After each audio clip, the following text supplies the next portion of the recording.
Hello everyone. This isn't a PragerU video, but this is something else. There is a major international crisis that's going on right now in the Middle East because of our own internal issues in this country regarding the Trump presidency. This has gotten next to zero coverage, but this is actually a big deal, and I'll comment once the video is done. Turkish troops have been shelling targets across the Syrian border since Saturday, an attempt to remove the Kurdish forces who control the area around Afrin. The YPG militias have played a crucial role in defeating the Islamic State group in Syria as part of an American-backed coalition, which also includes France and the UK. Now, Washington must perform a diplomatic balancing act between its two allies. We fully understand Turkey's concerns about different terrorist organizations. We understand their concerns about the PKK. So we're having conversations with the Turkish government about addressing those concerns, but also trying to bring stability and encourage them to de-escalate tensions in that part. Turkey believes the YPG to have links to the PKK, which they consider a terrorist organization.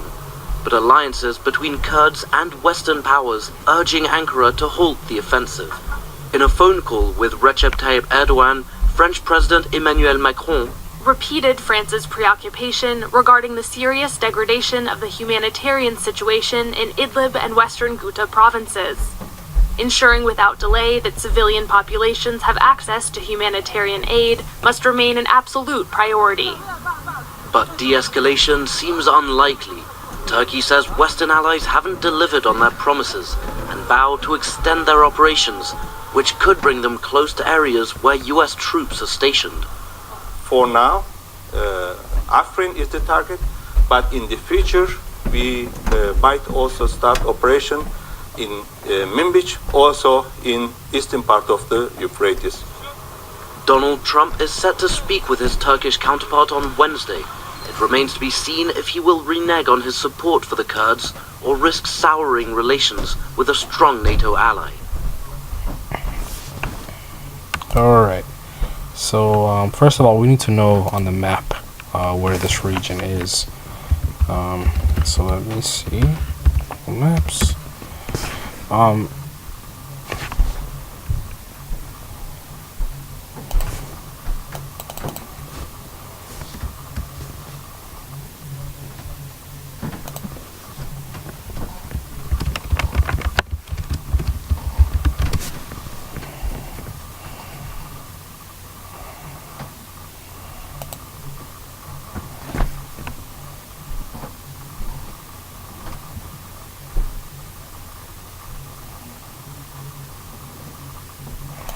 Why isn't this okay? There we go.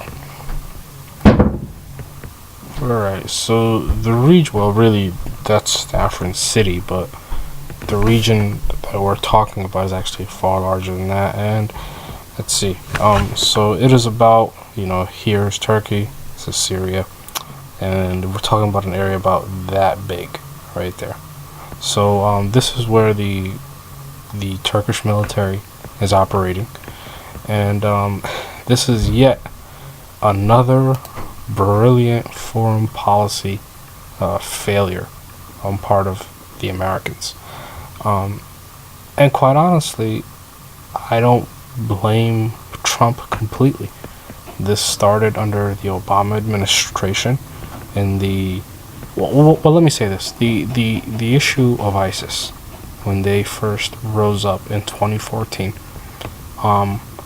I was one of the few people in the world actually at that time that was saying, hey, we should sit back and think things through.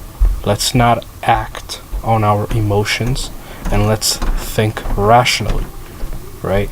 And many people dismissed me. They accused me of being an ISIS sympathizer, and they've accused me of a lot of things, okay? I'm not going to go into it. But I have been proven correct. I was opposed to supporting the YPG, and quite honestly, this is the same group as the PKK. There's no difference between the two. Even they say that. and when Trump got elected, he had an opportunity to reverse this. Instead, he didn't. He continued to use the Obama playbook, and this whole situation was going to unravel in only a matter of time. And I also predicted that after ISIS has been defeated, I predicted that the Turks were going to move in on the Kurds, and this is exactly what has occurred. Okay, and right now they are testing the U.S. They are testing the U.S. in Afrin. They're going to test the U.S. in Manbij, which is way over here. So it's that city right there, and that's where they're going next, and that's where America has a significant number of special forces. That's where they're at. And then the Turks have said numerous times that's where they're going next. And it remains to be seen what the U.S. is going to do. Are we going to confront a NATO ally and side with the Kurds, or are we going to leave? And the mistake of the Trump administration was they continued the Obama playbook. And in fact, they doubled down on the Kurds, and they provided them weapons, American advisors, U.S. Special Forces, and we all have to keep in mind that the PKK is a registered terrorist organization, not just in Turkey, but in the EU, in the U.S., in Australia, in many parts of the Western world, and many of the NATO nations. This organization is a terrorist group. So essentially, what the United States did was they funded one terrorist group to go fight another terrorist group. I mean, what could go wrong, right? And this whole situation now, it's a disaster. It's nothing short of a disaster for the U.S. Trump got out-negotiated. He got outsmarted.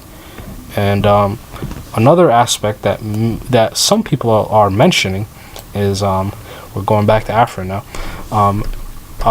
Russia had its troops right here in this region, and the Turks went to the Russians and they told the Russians, hey, you guys need to go, and the Russians gladly obliged, and they obliged not because they were scared of the Turkish military, but because Russia wants to break up NATO. They want to drive a wedge in NATO. And who is the second largest army in NATO? You know who it is? Yep, you guessed it. The Turks.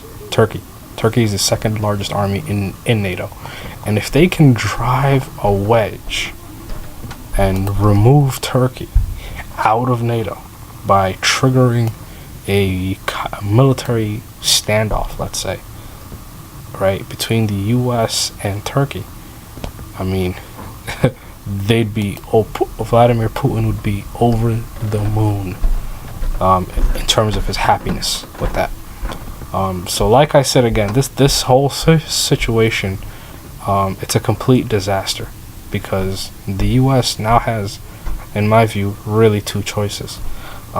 They can throw away the Kurds and say, hey, thanks for fighting ISIS for us, we don't need you anymore, bye-bye. Or they can tell the Turks to, yeah, well, we prefer the Kurds, so fuck you. So pretty much, the U.S. is in a situation where they have to cut somebody loose. And the amount of games that the Trump people are playing and what they're saying, to me it's funny, because they're in a difficult position, and this is mainly their own doing. They brought this upon themselves. They have nobody else to blame but themselves. So it remains to be seen what happens. The Turks are making a lot of gains in Afrin. We'll see. Thank you. Subscribe, like, share, and I'll be back with another video. Thank you.